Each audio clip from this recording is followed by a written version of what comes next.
really happy to have Bryson DeChambeau, 2020 U.S. Open champion. Bryson, welcome to what is your 5th career PGA Championship. I guess you could kind of call this long course meets long hitter.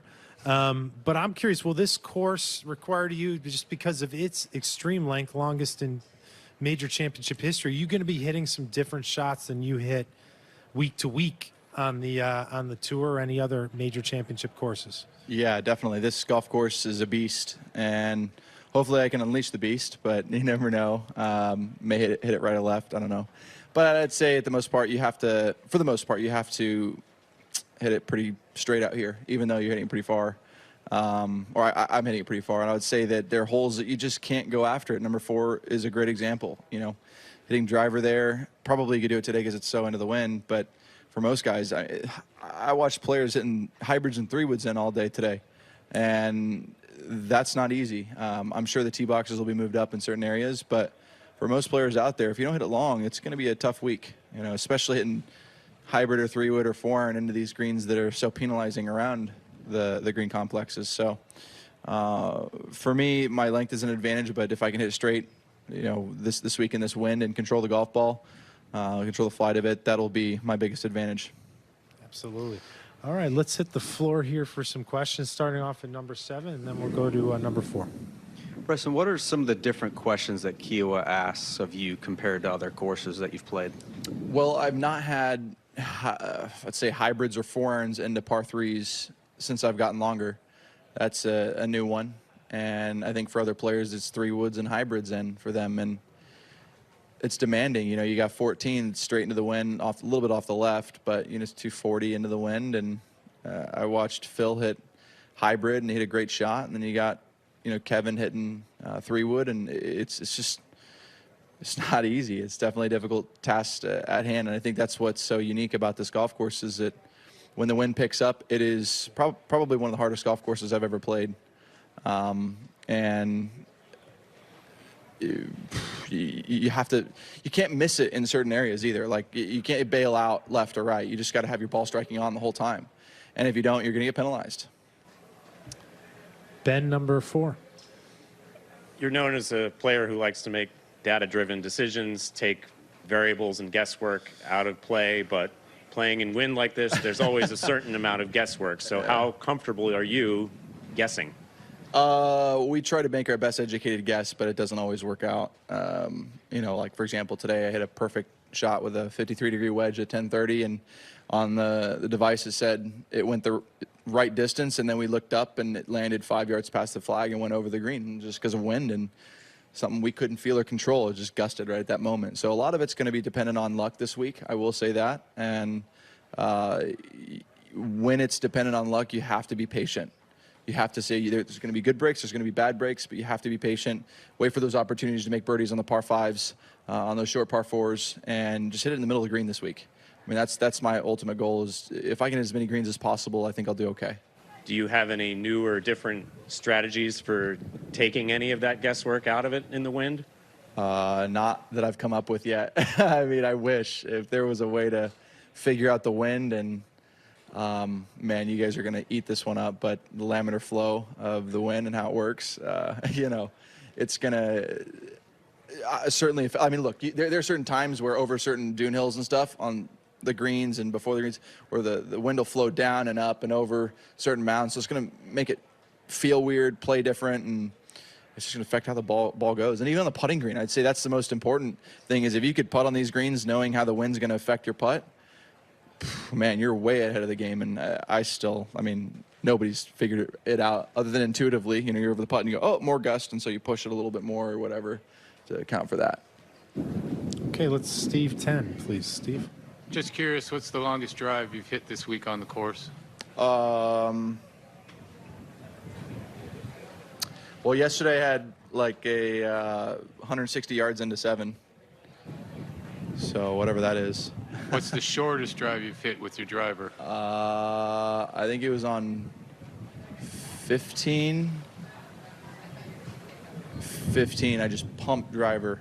It was like 187 ball speed, and I still had like a well, even 18. I had 6-iron in, No. 15, I had 5-iron in. So I hit driver like 270 into the wind. And it's just blowing 30 miles an hour, and I hit it a little too high. What's your comfort level on the greens? On the greens this week, nah, I mean, I'm okay. I'm like 75% there. Last week I was like 50%, so I'm a little bit better than where I was last week, but this week I'm probably 75%. Hopefully it gets a little better over the week. But the wind really affects putts. That's the tough part. You know, you have a perfect aim, and then you hit it, and the wind gusts and moves it along. So you got to be willing to adapt really quickly out here. So We're going to go to Luke on 8. Bryson, what's up? I'm kind of curious, if I could guarantee that you would lead like one statistical category on the PGA Tour for the next, say, 5 years, what category would that be? Driving, for sure. How come? I would say driving.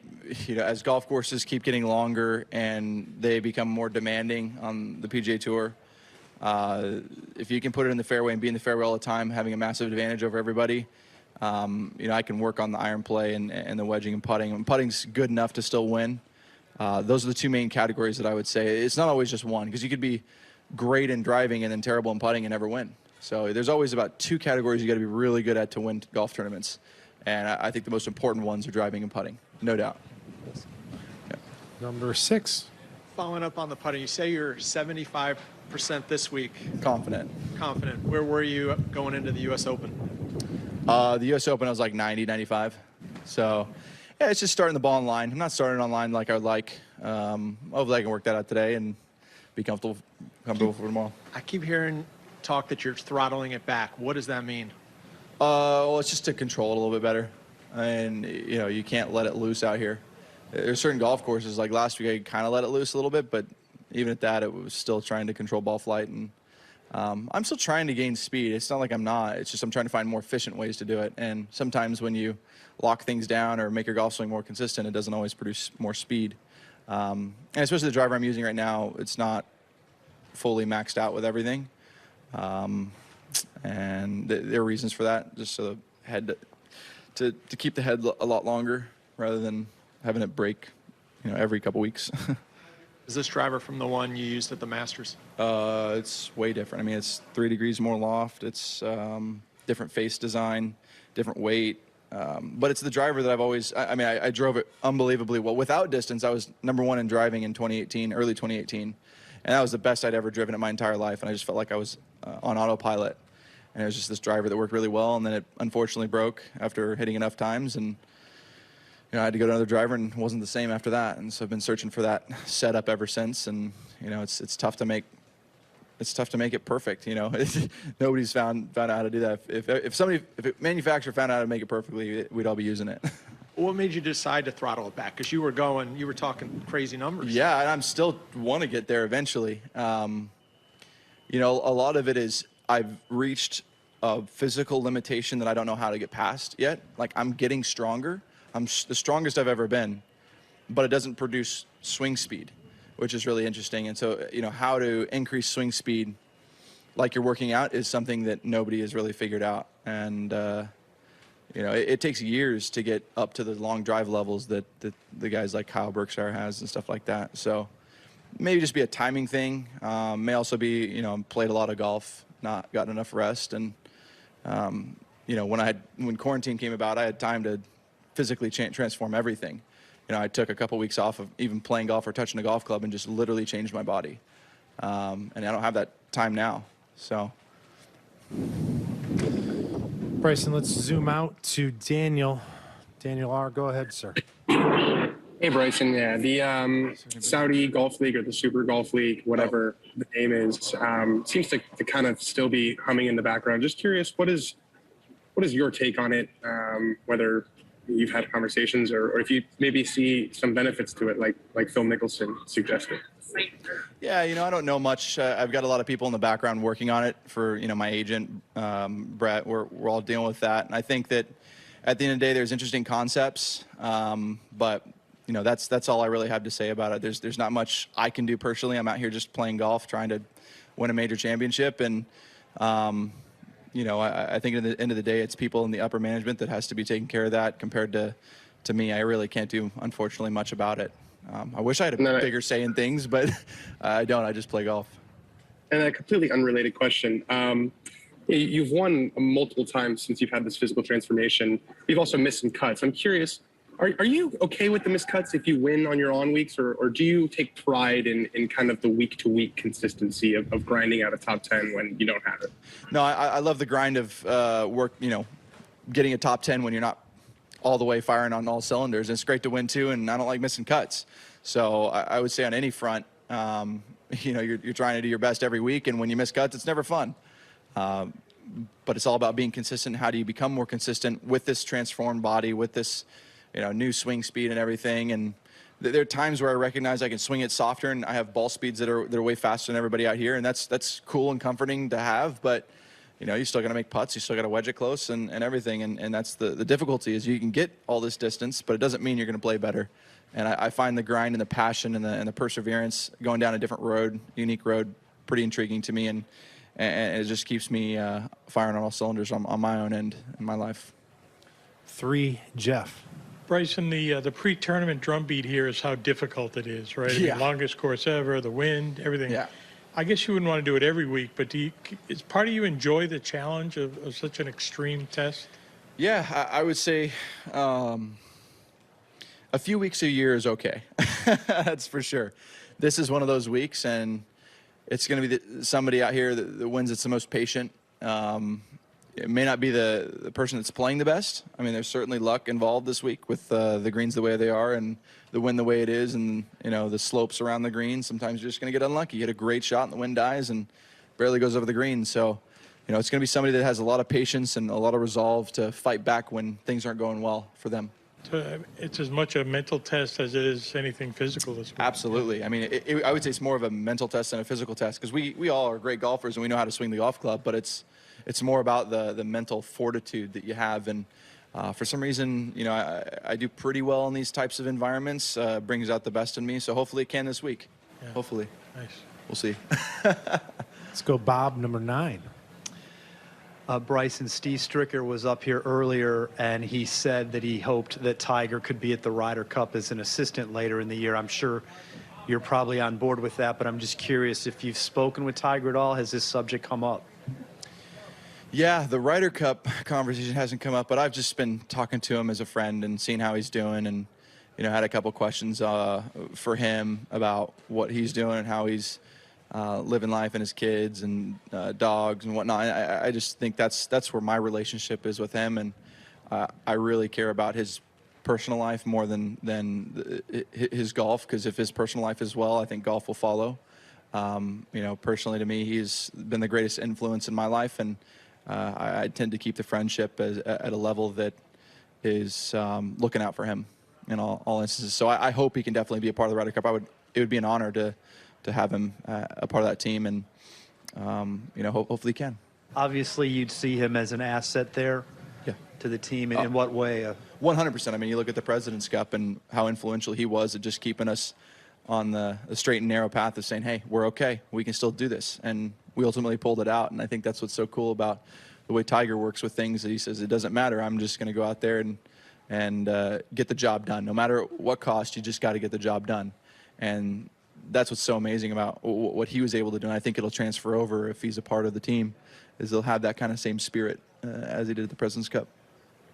All right, we're going to zoom out to Neil. Neil, go ahead, sir. You're with Bryson. Hi, Bryson. A couple of things. What's been the reaction amongst your colleagues to your UFO interview? And do you revel in being thought of as a little bit out there in what's quite a conservative profession?